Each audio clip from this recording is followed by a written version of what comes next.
Ja, hallo und herzlich willkommen auf meinem Kanal. Heute gibt es mal wieder was zu reparieren. Ihr seht schon, technischer Fehler F53 bei meiner Miele Waschmaschine. F53, das hat irgendwas mit dem Antriebsmotor zu tun. Das können die Kohlen sein, das kann aber auch der Tachometer sein vom Motor. Ja, wie ich das jetzt repariere, will ich euch natürlich auch wieder zeigen. Und ja, ich hoffe, ich kann euch auch dann mit diesem Video weiterhelfen. So, da wollen wir erstmal die Maschine stoppen. So, ich werde die Maschine jetzt mal rausziehen aus ihrer Ecke und werde sie mal öffnen. Bis gleich. Nun, bevor wir jetzt an der Maschine oder an dem Gerät anfangen zu schrauben, um das Gehäuse zu öffnen, werden wir natürlich das Allerwichtigste machen. Das ist den Netzstecker ziehen, ja, damit keiner hier einen Stromschlag erleidet. Ganz wichtige Sache. Also Netzstecker ziehen, bevor wir irgendwas an dem Gerät machen.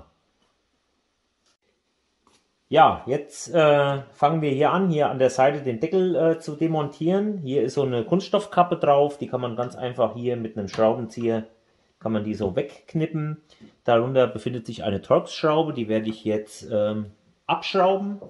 Auf der gegenüberliegenden Seite genauso.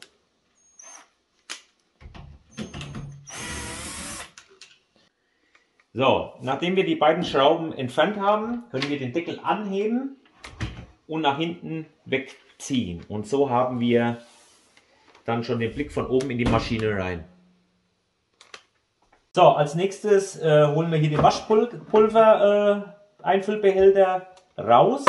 Hier oben ist so eine gelbe Taste, die drückt man und dann kann man den ganzen Behälter rausziehen. Hier hinter diesem Waschpulver Dosierteil habt ihr hier so einen Spatel, damit könnt ihr dann hier die Klappe aufmachen und hier ist die Notentriegelung für die Tür. So, jetzt bekommen wir die Tür auf. Wir müssen an der Tür hier unten die Schraube lösen, wir müssen die beiden Schrauben lösen, wir müssen hier so ein Seil, das mache ich jetzt mal ab, so ein Drahtseil, das müssen wir abmachen und dann müssen wir das Gummi nach innen legen. Dann können wir die Vorderwand wahrscheinlich abnehmen.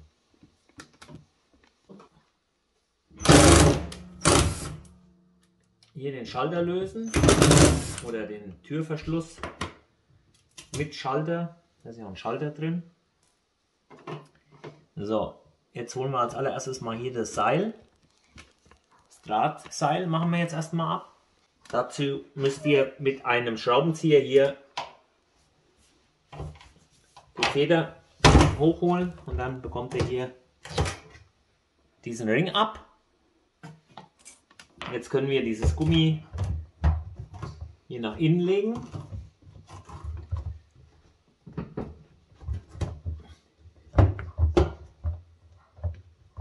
Okay, diese Torx-Schraube müssen wir noch lösen.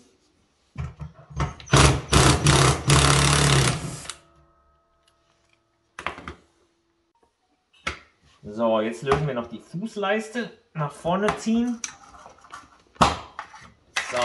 So, hier unten sind noch 4 Schrauben fest. Ja, das kann natürlich bei jeder Waschmaschine oder bei jedem Modell ein bisschen anders sein. Da müsst ihr halt auch mal ein bisschen schauen, welche Schrauben ihr lösen müsst, um die Vorderwand abzukriegen. Also ich mache auf jeden Fall jetzt hier unten noch 2 Schrauben pro Seite ab, also 4 insgesamt, und dann schauen wir mal, was als nächstes noch abgeschraubt werden muss.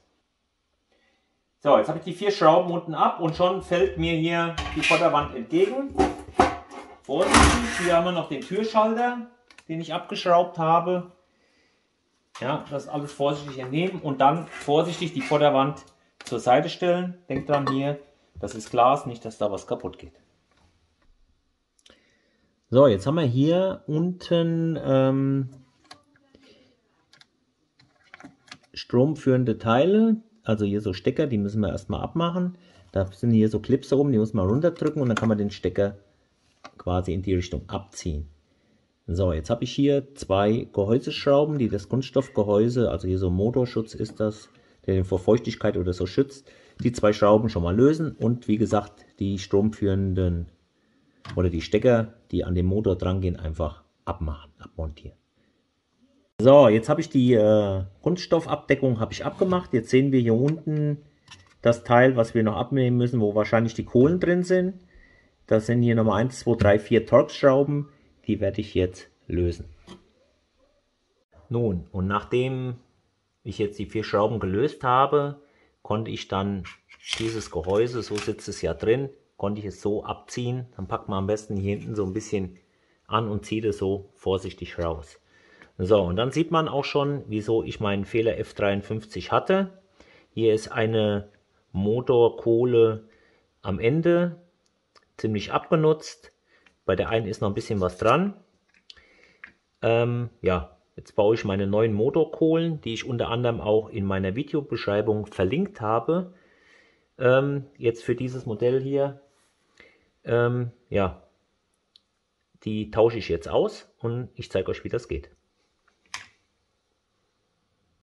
So, jetzt haben wir hier oben, seht ihr hier so eine Klammer, die muss ich zusammendrücken, so eine Kunststoffklammer, und dann kann ich hier diesen Deckel abnehmen.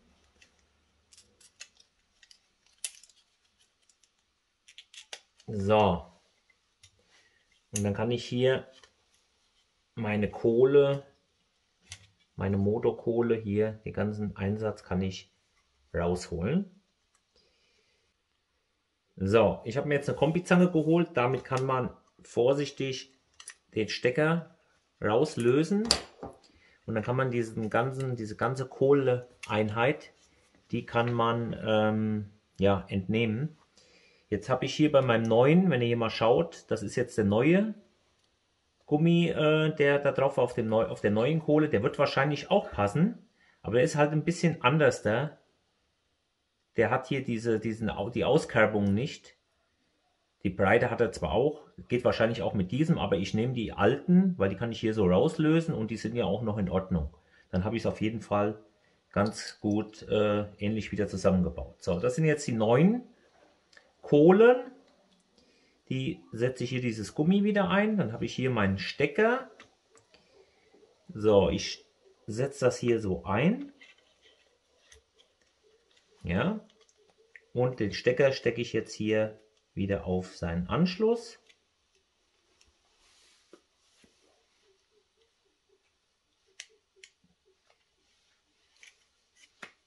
So, das passt. Und jetzt baue ich mir noch die andere Seite um und dann kann ich schon wieder alles zusammenbauen und dann müsste meine Maschine wieder laufen. So, so sieht jetzt mein Motor-Kohleneinsatz mit den beiden neuen Kohlen wieder aus. Also ist jetzt wieder instand gesetzt.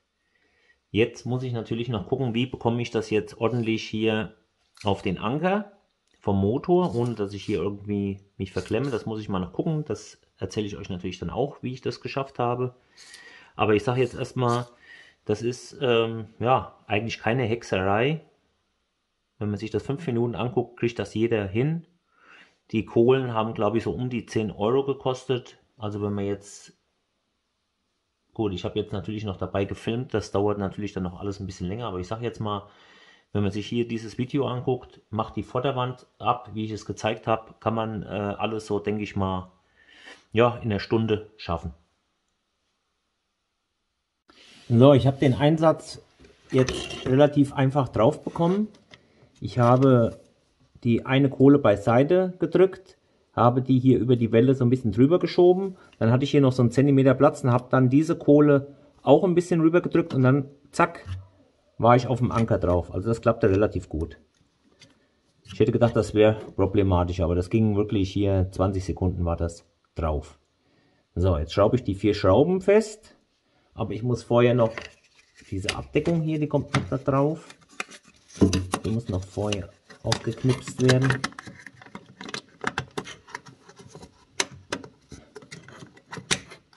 So.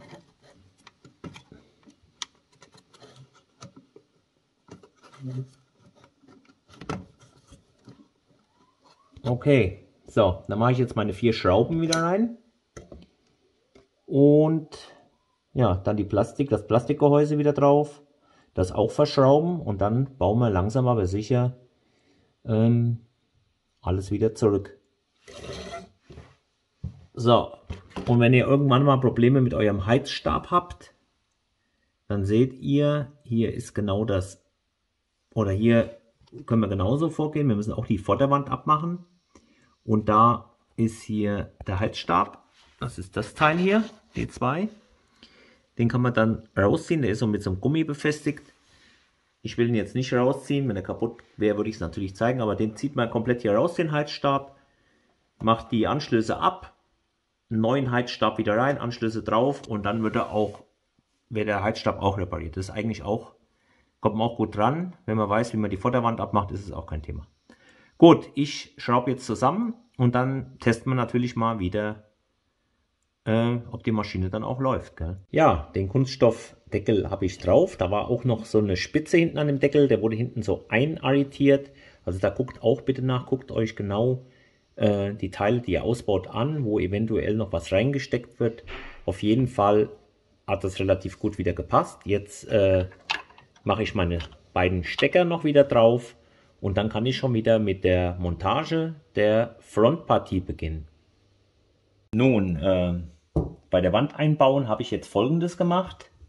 Da habe ich mir als allererstes von hinten hier den Türöffner, den habe ich mir von hinten wieder angeschraubt, habe hier diese Sicherung, die seht ihr gar nicht, hier die Sicherung wieder von hinten durchgesteckt.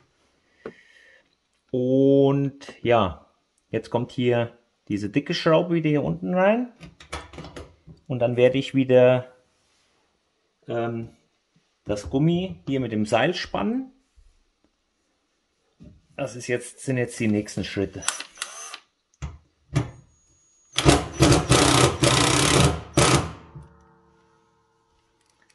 So, das wird hier wieder drüber gelegt.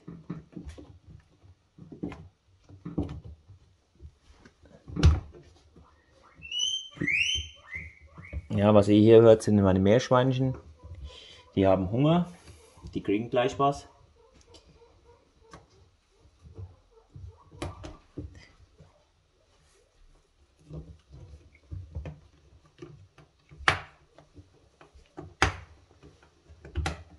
Einfach wieder das Gummi um den Rahmen drum herum legen.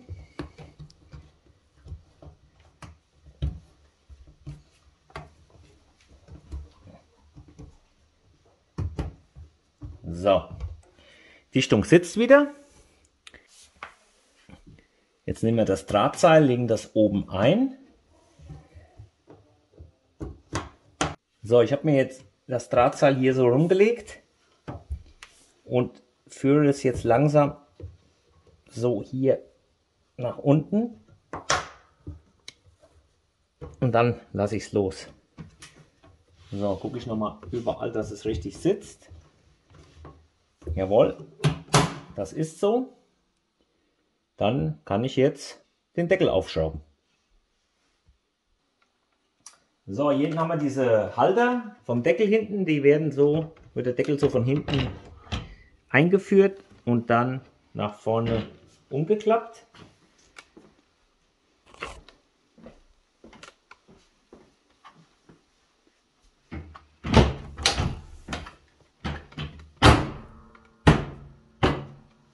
Bis der Deckel sitzt. So, ihr seht, man hätte sich vielleicht vorher mal die Hände waschen sollen. Dann hätte man jetzt auch die Waschmaschine nicht so beschmiert. Aber gut, ich sage immer, das gehört dazu. Bisschen Dreck oder bisschen dreckig macht man sich immer. Ja, jetzt werde ich den Deckel noch festschrauben und dann machen wir natürlich, kommt die Maschine wieder an ihren Ort. Und da schalten wir sie dann mal ein und schauen, ob es auch funktioniert. So, Stecker ist drin, Abfluss ist angeschlossen, Wasser ist aufgedreht. So, bevor ich jetzt die Maschine einschalte, will ich euch noch was sagen. Also, wenn ihr da die Trommel dreht, dann hört ihr so ein schabendes Geräusch. Das liegt einfach daran, weil die Kohlen noch neu sind und die über die Ankerplättchen reiben und dieses Geräusch halt ja, entsteht dabei. Wenn die nachher eingeschliffen sind, wenn der Motor ein bisschen länger gelaufen hat, dann hört das Geräusch und meiner Meinung nach geht das dann komplett weg. Gut, ja, dann würde ich mal sagen, ich schalte die Maschine mal ein und schaue mal, ob es klappt.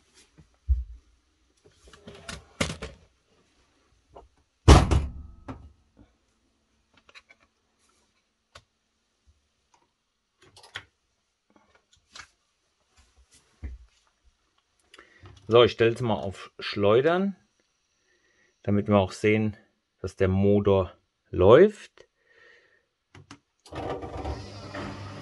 Ah ja. Jetzt wird erstmal leer gepumpt. Aber wir sehen schon, der Motor läuft. Der technische Fehler 53 ist auch verschwunden.